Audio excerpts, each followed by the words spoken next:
Skin tight. আচ্ছা skin tight যদি পোশাক হয় তা সে পোশাক পরে উলঙ্গ হয় না? হয় না? হয়। আল্লাহর হাবিব বলেছেন একটা জামানা আসবে আপনি দেখবেন মেয়ে ছেলেগুলো এমন পোশাক পরবে, পোশাক পরেও তারা উলঙ্গ হবে। তারা মাথার চুলগুলো সে আপনার খোপা করবে, এরকম মুঠের কুজের মতো তারা খোপা বাঁধবে। আল্লাহর হাবিব বললেন এই মহিলাগুলো এরা জান্নাতে যাওয়া তো দূরে থাক, এরা জান্নাতের সুগন্ধি পর্যন্ত পাবে না। এরা জান্নাতের সুগন্ধি পর্যন্ত পাবে না, জান্নাতে যাওয়া তো দূরে থাক। তাহলে কোরআন বলছেন নারীরা তোমরা ঘরের মধ্যে থাকো, আর নারীরা বলছে সুযোগ পেলেই হয় বাইরে আমাকে যাওয়া লাগবে। আল্লাহর কোরআন বলছে তোমরা জেনা করবে না, জেনার ধারে কাছেও যাবে না। এই মোবাইল যদি তোমার জেনা করার কারণ হয়, এই মোবাইল থেকে তুমি দূরে থাকো, এই মোবাইল থেকে তুমি দূরে থাকো। যে জিনিসটা তোমাকে জেনা ব্যভিচার করতে উদ্বুদ্ধ করবে সেখান থেকে তুমি দূরে থাকো। আল্লাহর হাবিব বললেন এক নম্বর গুনাহ হলো যখন জেনা ব্যভিচার ব্যাপক আকারে হয়ে যাবে, মানুষকে মানুষ জেনাকে জেনা বলে মনে করবে না, ব্যভিচারকে ব্যভিচার বলে মনে করবে না, গুনাহ বলে যখন তারা মনে করবে না, আল্লাহর গজবের প্রতীক্ষা তোমরা করবে। যখন তখন তোমাদের উপরে আল্লাহর গজব নেমে আসবে। দ্বিতীয় নম্বরে আল্লাহর হাবিব সাল্লাল্লাহু আলাইহি ওয়াসাল্লাম বললেন যখন মানুষেরা মদ্যপানে অভ্যস্ত হয়ে যাবে, মদখোরের সংখ্যা বেড়ে যাবে, মদ যখন খাবে, মদ না খেলে ঘুম হবে না, মদ না খেলে ভালো লাগবে না, এমন পরিস্থিতি যখন হবে মানুষেরা রাস্তাঘাটে, নদীর ধারে, বাগানের ভিতরে, আগানে বাগানে বসে বসে যখন তারা মদ খাবে আর মদ খাওয়াকে গুনাহ বলে মনে করবে না, তখন তোমরা আল্লাহর গজবের প্রতীক্ষা করবে। এখন বর্তমান সময়ে মদ খাওয়ার সংখ্যা কম না বেশি? হ্যাঁ, মুসলমানের ছেলেরা মদ খাচ্ছে। মদ খাওয়া হালাল না হারাম? হ্যাঁ, হারাম তো নাকি না হালাল? মদ খাওয়া হারাম, শুকরের মাংস খাওয়া হারাম। অথচ গুনাহ হিসেবে দুটোই সমান। কোন মদ ঘরকে যদি বলেন যে শুকরের মাংস আছে খা, খায় নাকি শুকরের মাংস, কিন্তু আবার মদ খাচ্ছে, গুনাহ হিসেবে দুটোই সমান। ওই জন্য আজকে মানুষ মদ খাওয়াকে গুনাহ বলে মনে করে না। কোরআনের মধ্যে আল্লাহ রাব্বুল আলামিন বললেন ইয়া আইয়ুহাল্লাযীনা আমানু ইন্নামাল খামরু ওয়াল মাইসির ওয়াল আনসাব ওয়াল আজলাম রিজসুম মিন আমালিশ শাইতান। হে ঈমানওয়ালাগণ, যারা তোমরা আমি আল্লাহকে মেনে নিয়েছো, আমার উপরে বিশ্বাস স্থাপন করেছো, কিয়ামতের দিনের উপর বিশ্বাস স্থাপন করেছো, তোমাদেরকে আমি আল্লাহ ডেকে ডেকে বলছি তোমরা মদ খাবে না, ওয়াল মাইসির তোমরা জুয়া খেলবে না, তোমরা মূর্তি পূজা করবে না, আর ভাগ্য নির্ধারক তীর তোমরা ব্যবহার করবে না। এই চারটা জিনিস হলো ফাহিশা, গুনার কাজ, রিজসুম মিন আমালিশ শাইতান, এটা হলো নাপাক কাজ, এটা গান্দা কাজ, এটা বাজে কাজ, এটা খারাপ কাজ, এটা হলো শয়তানি কাজ। ফাজতানিবু লাআল্লাকুম তুফলিহুন। যদি তোমরা ছেড়ে দিতে পারো, তোমরা এককভাবে, তোমরা সম্পূর্ণভাবে এই চারটে জিনিস থেকে সরে এসো, এই কাজগুলো তোমরা করবে না, লাআল্লাকুম তুফলিহুন, তোমরা দুনিয়াতেও সফলতা অর্জন করবে, মরার পরেও সফলতা অর্জন করবে। কোরআনে কারিমের 7 নম্বর পারা, 2 নম্বর পৃষ্ঠা, 1 নম্বর লাইন, সূরা মাইদার 90 নম্বর আয়াত। আল্লাহ পাক বলছেন ঈমানওয়ালাগণ মদ খাবে না। কোন মানুষ যদি মদ খায়, জুয়া খেলে, এই যে কবিরা গুনাহগুলো করে, যতক্ষণ পর্যন্ত এই কবিরা গুনাহ থেকে তওবা না করবে, তওবা না করে মারা যাবে, ওই মানুষটা জান্নাতে যাবে না। একটা মানুষ জাহান্নামে যাওয়ার জন্য যথেষ্ট তার আমলনামায় যদি একটা কবিরা গুনাহ থাকে, কটা? একটা কবিরা গুনাহ থাকে, তাহলে মদ খাওয়া, জুয়া খেলা, মূর্তি পূজা করা আর ভাগ্য নির্ধারক তীর। যেমন ধরেন এখন ওই 10 টাকা দিয়ে মেলায় বেলুন খেলা পাওয়া যায় না, বন্দুক দিয়ে বেলুন ফোটাচ্ছে, আর সমস্ত সাইকেল আছে, মোটর সাইকেল আছে, সমস্ত হাড়ি কলস আছে, বিভিন্ন সরঞ্জাম আছে রান্নার, সে সমস্ত জিনিসগুলো বন্দুক নিয়ে 10 টাকায় 5টা গুলি করেছে। তীর একটা, ভাগ্য নির্ধারক তীর, দেখে মেরেই দেখি না পড়ে কিনা। টিকিট 10 টাকা টিকিট, 1 কোটি টাকা, একবার দেখি না চেষ্টা করে, যদি একবার বেঁধে যায় সারা জীবন পায়ের ওপর পা তুলে খাবো, আর মসজিদে ছাড়বো না, সারা জীবন আল্লাহ আল্লাহ করবো। থেকে ফেসবুকে দেখছেন দেখে আল্লাহ একটা বার তুমি 1 কোটি টাকা বাদিয়ে দাও আর কোনোদিন মসজিদ ছাড়বো না, তোমার ঘরেই পড়ে থাকবে। প্রকাশ্যে আল্লাহর কাছে কি করেছে? না যায় চাওয়া চাইছে। তাহলে এই 4টে কাজ হচ্ছে ফাহেশা কাজ। এই 4টে কাজ কোনো বিবেক সম্পন্ন মানুষ করতে পারে না। এই 4টে কাজকে কোনো বিবেক সম্পন্ন মানুষ ভালোবাসতে পারে না। এই 4টে কাজকে যাদের সেন্স আছে, যারা সেন্সলেস হয়ে যায়নি, এই মানুষগুলো কখনো ভালো চোখে দেখতে পারে না। আল্লাহর হাবিব সাল্লাল্লাহু আলাইহি ওয়াসাল্লাম বলেন, তাফসীরে ইবনে কাসিরের মধ্যে এসেছে এই আয়াতের ব্যাখ্যায় ইবনে কাসির রাহিমাহুল্লাহ তিনি বর্ণনা করেছেন, আল্লাহর হাবিব বলছেন, কেউ যদি একবার মদ পান করে তার 40 দিন আর কোনো ইবাদত কবুল হয় না। আল্লাহ পাক তার উপর অসন্তুষ্ট হয়ে যায়। 40 দিন তার কোনো ভালো আমল আল্লাহর কাছে ওঠে না। আল্লাহ পাক তার কোনো আমল কবুল করে না।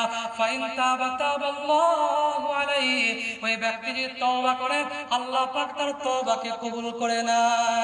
আবার যদি মদ খায়, আল্লাহর হাবিব বলেন, এইবার যদি সে তওবা করে আবার মদ খায়, আল্লাহ পাকের অধিকার হয়ে যায় ওই মানুষটাকে তিনাতুল খবাল পান করানো।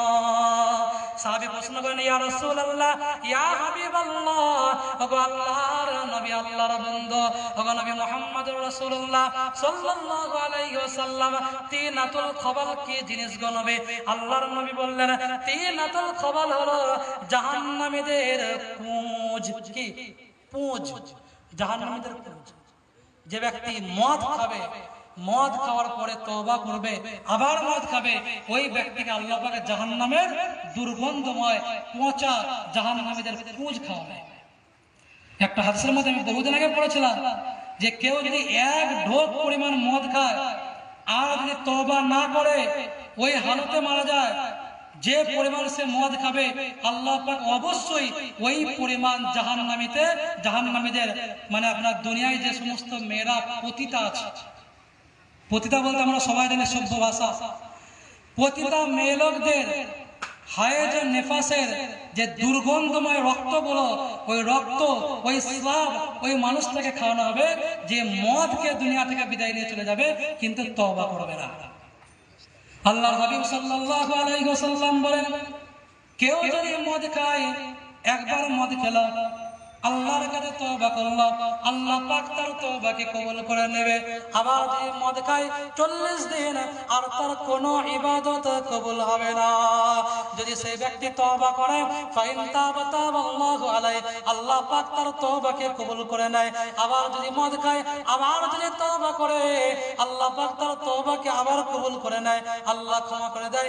এরপরে 4বার যে তওবা করে আবার সে মদ খায়, আল্লাহ পাক তার তওবাকে কবুল করে না। যদি কোনো মদ খাওয়ার তওবা করেছে, আবার মদ খাচ্ছে, আবার তওবা করেছে, আবার মদ খাচ্ছে, এই 4বার হয়ে যায়, তাহলে আল্লাহ পাক তার তওবাটাকে আর কবুল করবে না।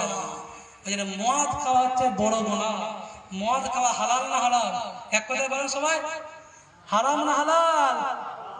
হারাম। তাহলে কারা কারা খান হাত তুলুন তো দেখি। একটা মানুষ সেই মানে এখানে নেই, আছে? ও মদ করে এখানে সহজে আসবেও না, ও জানে এখানে ইনজেকশন হয়, পুশ হয়, ইয়ে মাল গিয়ে লাভ নেই, তাই না? ওই জন্য আল্লাহর হাবিব বলেছেন, কোন মানুষ যদি মদ খাওয়া অবস্থায় মৃত্যুবরণ করে, ও কাফের হয়ে মারা যাবে। কি হয়ে? কাফের হয়ে মারা যাবে। এমনকি কোন হাদিসে বলা হয়েছে ওর জানাজাও পড়া যাবে না। কোন কোন ইমাম বলেছে জানাজাও পড়া যাবে না, টান মারো। কিন্তু আমাদের হানাফি মাযহাব পড়ো, জানাজা পড়ো, তাকে মাটি দাও, তার হিসাব সে দেবে। ওই জন্য আল্লাহর নবী বললেন, যখন প্রকাশ্যে মদখোরের সংখ্যা বেড়ে যাবে, মানুষ যখন প্রকাশ্যে মদ খাবে, রাস্তাঘাটে, চায়ের দোকানে, আগানে বাগানে, আনাচে কানাচে, রাত্রিবেলায় ঘরের ভিতরে, ঘরের ছাদে মদ পানে যখন অভ্যস্ত হয়ে যাবে, মদ খাওয়াকে যখন গুনাহ বলে মনে করবে না, তখন আল্লাহর গজব আসমান থেকে তাদের উপরে নেমে আসবে। তারা যেন আল্লাহর গজবের প্রতীক্ষা করে। এটা হলো 2 নম্বর কারণ। 3 নম্বরে আল্লাহর হাবিব সাল্লাল্লাহু আলাইহি ওয়াসাল্লাম বললেন, যখন মানুষ গান বাজনা যখন বেশি বেশি শুনবে, গান বাজনা শোনায় যখন অভ্যস্ত হয়ে যাবে, গান না শুনলে মন ভালো লাগে না, দুঃখ হয়, দুঃখের গান শোনে, খুশি হয়, খুশির গান শোনে, নাচানাচি করে, গান না শুনলে ঘুম হয় না। এই গানে যখন মানুষ অভ্যস্ত হয়ে যাবে, পকেটে পকেটে যখন এই বাদ্যযন্ত্র এসে যাবে, ঘরে ঘরে যখন বাজনার প্রচলন হয়ে যাবে, মানুষ যখন ব্যাপক হারে গান বাজনা শুনবে, গায়ক গায়কের প্রচলন যখন হয়ে যাবে, তখন তোমরা আল্লাহর গজবের প্রতীক্ষা করবে। আল্লাহর গজব যখন তখন নেমে আসবে। এখন যদি বলেন হুজুর কই দেখতে পাচ্ছি না, আল্লাহর গজব একরকম হয় না। আল্লাহর গজব একরকম হয় না। ওই যে চলে গেছে করোনা, ওটা আল্লাহর গজব ছিল। এখন যদি বলেন 4 বছর হয়ে গেল, এখন তার কোনো গজব নেই, এখন কি আল্লাহ গজব দিবে না? আচ্ছা নরেন্দ্র মোদী কম বড় গজব না, অমিত শাহ কম বড় গজব না, দিলীপ ঘোষ কম বড় গজব না, হ্যাঁ, যোগী আদিত্যনাথ কম বড় গজব নয়। এনআরসি সিএতে এখনো চলছে, খবর হচ্ছে এখনো কাগজপত্র ঠিক করো। যে হারে আসামের মানুষ মরেছে, হাজার হাজার মানুষ মরেছে, হাজার হাজার মানুষ না খেতে পেয়ে মরে গেছে। মানবতার দিক দিয়ে তাকিয়ে দেখে, ধর্মের দিকে নয়, দেশের দিকে তাকিয়ে দেখে নয়, মানবতার দিকে তাকিয়ে দেখো। সেও মানুষ, তুমিও মানুষ। আজ তোমার কারণে হাজার হাজার মানুষ অর্ধহারে অনাহারে রাস্তাঘাটে রেল লাইনের তলায় যে মারা গেল, গলায় দড়ি দিয়ে মারা গেল, হাজার হাজার মানুষ ডিটেনশন ক্যাম্পে মারা গেল। এই মানুষগুলো কম বড় গজব নয়, এই মানুষগুলো কম বড় গজব নয়। এই যে 2000 সালের বন্যা হয়েছিল, হয়নি? এখানে পানি হয়েছিল, এটা আল্লাহর কম বড় গজব নয়। হাজার হাজার মানুষ মারা গেছে, হাজার হাজার গরু ছাগল ভেসে গেছে, চোখের সামনে দিয়ে কত বাচ্চা ডাব্বায় করে নাদাই করে বড় বড় গামলায় হাড়ের ভিতরে মানুষ ভেসে চলে গেছে, কেউ ধরার ক্ষমতা নেই। কত মানুষ তারা পানির ভিতরে ডুবে মারা গেছে। এটা কোন বড় গজব নয়, এটা আল্লাহর গজব এসেছে। আর কিছু কিছু মানুষ ওই সুযোগে কারো গাছের ডাব চুরি করেছে, কারো পকেটের জাগ ধরছে, কারো মুরগি ছাগল হাঁস মুরগি চুরি করেছে। মানে আল্লাহ গজব দিয়েছে সোজা হওয়ার জন্য, এরা আরো বেঁকে যাচ্ছে। আল্লাহ করোনা দিল সোজা হওয়ার জন্য, আর এরা আরো বেঁকে যাচ্ছে। তবে শুনে রাখেন, আল্লাহর গজব যখন পাকড়াও করবে, আল্লাহর গজব যখন এসে যাবে, তখন ভালো মন্দার বাছাই হবে না। আল্লাহ নবী বলেছেন, যখন সমাজের নেতারা যারা ন্যায় বিচার করবে না, সমাজের মানুষদের ন্যায় নীতির সঙ্গে কোরআনের সঙ্গে যখন বিচার করবে না, কোরআন ও হাদিস অনুযায়ী যখন বিচার ফয়সালা করবে না, তখন আল্লাহ পাক নিজেদের মধ্যে গৃহযুদ্ধ বাঁধিয়ে দেবে। কি করবে? গৃহযুদ্ধ বাঁধিয়ে দেবে। গৃহযুদ্ধ বেঁধে গেছে, ভাই ভাই মিললে মারামারি কাটাকাটি হানানি। পাশে কে গো? বলে আমার ভাই। ও 12 বছর কোনো কথা নাই, আর ধরম কুটুম পাতিয়েছে একেবারে গলায় গলায় ভাই। এর বাড়ি যাচ্ছে, ওর বলে কে? ধরম বোন পাতিয়েছে, ধরম ভাই, ধরম মা, ধরম বোন, ধরম ভাই। নিজের বাপ খেতে পায় না, ভাই খেতে পায় না, বোনের কাপড়ে ভালো কাপড় নেই, বোন খেতে পায় না, আর ধরম বোন তৈরি করে বড় বড় ইলিশ মাছ গুলো, মিষ্টি গুলো, 500 টাকা 1000 টাকার নোট গুলো ধরম বোনের বাড়ি নিয়ে যাচ্ছে। এর চাইতে বড় লজ্জাকর বিষয় কি? ধরম কুটুম শরীয়তে হারাম। আজ এই ধরম কুটুমের মাধ্যম নিয়ে যত অন্যায় পাপাচার অশ্লীল কাজগুলো এই ধরম কুটুমের দোহাই দিয়ে চলছে না? ওই জন্য আল্লাহর হাবিব বলছেন যে কাতিউর রাহিমি লা ইয়াদখুলুল জান্নাহ, যে ব্যক্তি আত্মীয়তার সম্পর্ক ছিন্ন করবে ও জান্নাতে যাবে না। আল্লাহ পাক বলেন হাদিসে কুদসির মধ্যে, আল্লাহ নবী বলছেন আনা রহমান খালাকতুর রহিম, আমি হচ্ছে রহমান আর তৈরি করেছি, সৃজন করেছি আত্মীয়তার সম্পর্ক, আর নাম দিয়েছি রহিম, আমার নাম থেকে নির্গত করেছি। ফামান ওয়াসালা ওয়াসালতুহু ওমান কাতা বাকাতুহু, যে ব্যক্তি আত্মীয়তার সম্পর্ক বজায় রাখবে আল্লাহ তার সঙ্গে সম্পর্ক বজায় রাখবে, যে ব্যক্তি আত্মীয়তার সম্পর্ক ছিন্ন করবে আল্লাহ পাক বলছেন ওমান কাতাহা বাকাতুহু, আমি আল্লাহ তার সঙ্গে সম্পর্ক ছিন্ন করব। ওই জন্য যার ভাইয়ের সঙ্গে মিল নেই, বাপের সঙ্গে মিল নেই, বোনের সঙ্গে মিল নেই, ধরম কুটুম আছে, ধরম কুটুমগুলোকে তালাক দিয়ে দেয়, 3 তালাক, কোনো সম্পর্ক নেই। ধরম কুটুম যার আছে বলেন 1 তালাক 2 তালাক 3 তালাক, একেবারে তালাক দিয়ে দেন। নিজের আত্মীয় যারা আছেন, নিকট আত্মীয়, ওদেরকে গ্রহণ করুন, ওদের পিছনে খরচ করুন। কোরআন বলছে, আল্লাহ নবীকে বলছেন যে ওয়াসালুনাকা মাযা ইউনফিকুন, হে রাসূল আপনাকে প্রশ্ন করছে যে পয়সা কোথায় খরচ করব, আপনি বলুন কুল মা আনফাকতুম মিন খায়রিন ফালিল ওয়ালিদাইনি ওয়াল আকরাবিন, আপনি বলুন যে সর্বপ্রথম তোমার বাপ মার পিছনে খরচ করো। আজকে মানুষ বাপ মার পিছনে খরচ করে না, কার পিছনে খরচ করে আপনারা নিজেরাই জানেন, বুঝে নিয়েছেন, আমার আর বলার দরকার নেই, আপনারা শিক্ষিত মানুষ সবই জানেন। তো এই জন্য খরচ করতে হবে আগে, সবার আগে কোরআন বলছে বাপ মার পিছনে, ওয়াল আকরাবিন, আত্মীয়তার সম্পর্ক, রক্তের সম্পর্ক যার সঙ্গে আছে ওদের পিছনে খরচ করো, ওয়াল ইয়াতামা ওয়াল মাসাকিন, এতিম মিসকিন অসহায় ওদের পিছনে খরচ করো। এটা কে বলছে? কোরআন বলছে। সবাই করবে ইনশাআল্লাহ। আল্লাহ পাক আমাদের বলা শোনার চাইতে বেশি বেশি আমল করার তৌফিক দান করুন, আমিন। আসসালামু আলাইকুম ওয়া রাহমাতুল্লাহি ওয়া বারাকাতুহু।